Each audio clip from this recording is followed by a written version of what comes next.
স্বামীর মৃত্যুর পর ঝালমুড়ি চটপটি বিক্রি করে সংসার চালাচ্ছেন স্বপ্না। 5 বছর আগে স্বামীকে হারিয়েছেন স্বপ্না বেগম। এরপর থেকেই 2 মেয়ে ও বৃদ্ধা মা বাবাকে নিয়ে শুরু হয় তার বেঁচে থাকার সংগ্রাম। সংসারের হাল ধরতে ভ্যানে করে ঝালমুড়ি ও চটপটি বিক্রি করছেন তিনি। ইটনা উপজেলার সদর ইউনিয়নের নয়াহাটি গ্রামের বাসিন্দা স্বপ্না বেগম।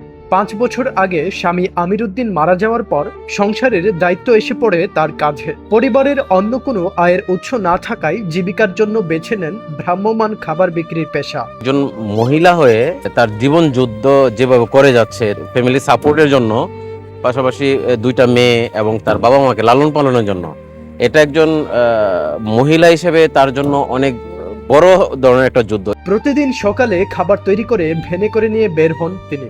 বিভিন্ন স্কুল, মাদ্রাসা ও বাজার এলাকায় ঘুরে ঘুরে বিক্রি করেন ঝালমুড়ি, চটপটি ও হালকা নাস্তা।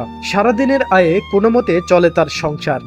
অভাবের কারণে তাই বাধ্য হইয়া গাড়ি চালাইতেছে, কি করবো, এছাড়া তো পথ নাই আমার। সকাল 7টা বাজে বারোই, আর 3টা বাজে ঘরে যাই, সে মোটামুটি মানে কিছু চল্লা ফিরা যাইতে পারি আর কি।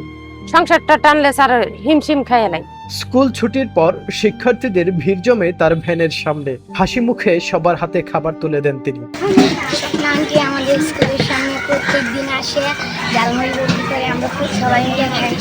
ঝালমুড়ি আমাদের কাছে অনেক ভালো লাগে।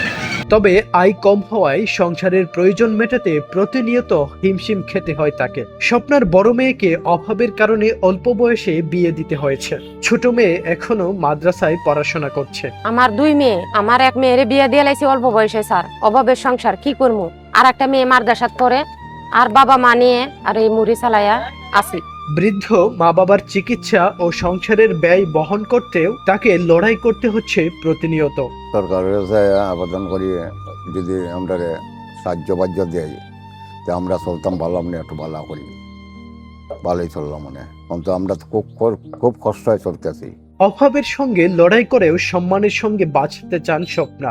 সরকারে যদি আমারে মানে কিছু সাহায্য করতো তাইলে তো খুশি হইলাম। ছোট্ট এই ব্যবসাটিকে আরো বড় করার স্বপ্ন দেখেন তিনি। তবে সেজন্য প্রয়োজন সমাজের বিত্তবানদের সহযোগিতা।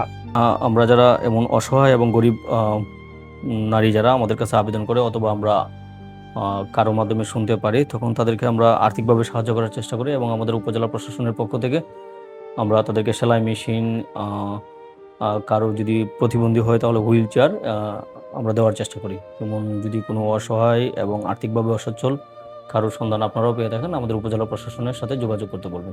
News desk, Kishoreganj press.